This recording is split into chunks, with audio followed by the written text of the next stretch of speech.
Hey, welcome Anatomy. We are going to be going over the pathway of blood in this video. So what you should have already done by this time is actually remove the entire heart and the entire lungs.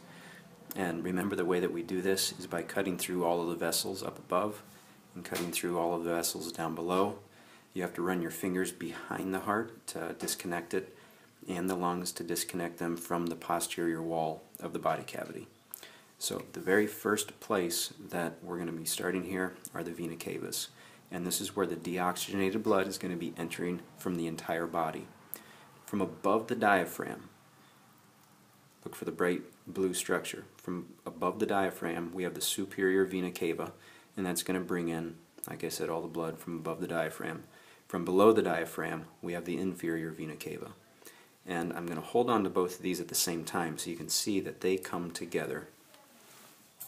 And when we come together, go ahead and point, please. Right there. That's where they merge. And where they merge, they're actually going to form the posterior wall of the right atrium. And this is the right atrium up here. And we have the right side and the left side. And this is the right atrium.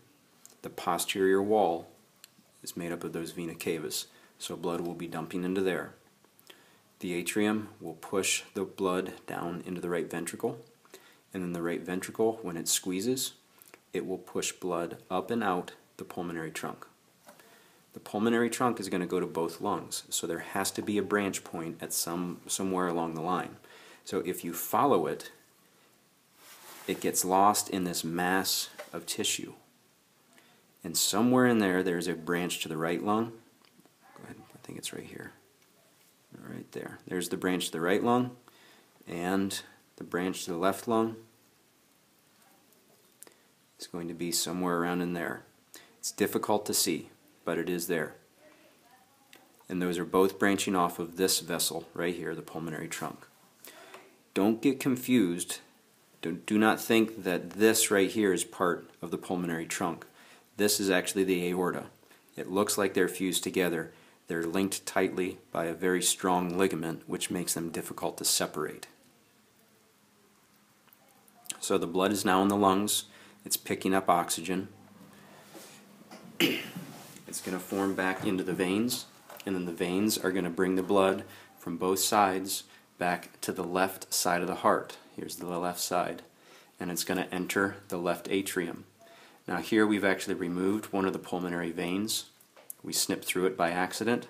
But to find the pulmonary vein, you need to find the left atrium and go on the posterior surface of the left atrium, and you're going to see some vessels. And watch as let me get this close to you.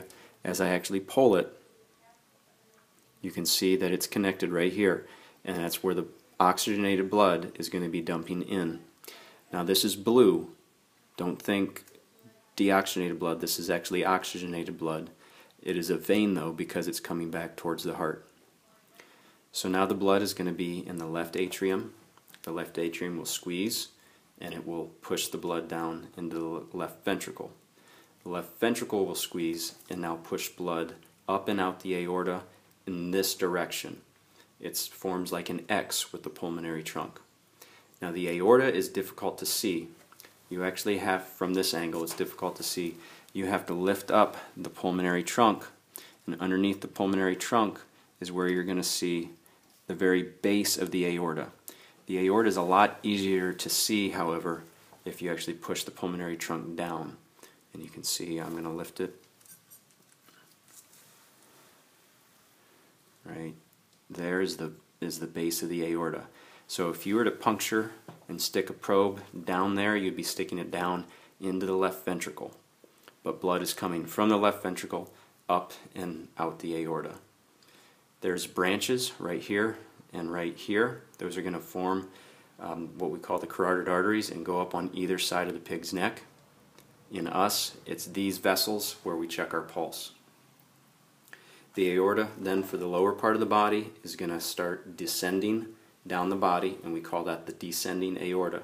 So I'm going to follow its path. It's going to get really, really close to the pulmonary trunk and then descend down the body. And you can see these little spotches. Those are where branches of arteries branched off the aorta for well, you know, the whole body. Then it's going to go into the tissues, into the capillary beds, come back together in veins, and then we'll wind up back again here in the vena cavas, right here and right here.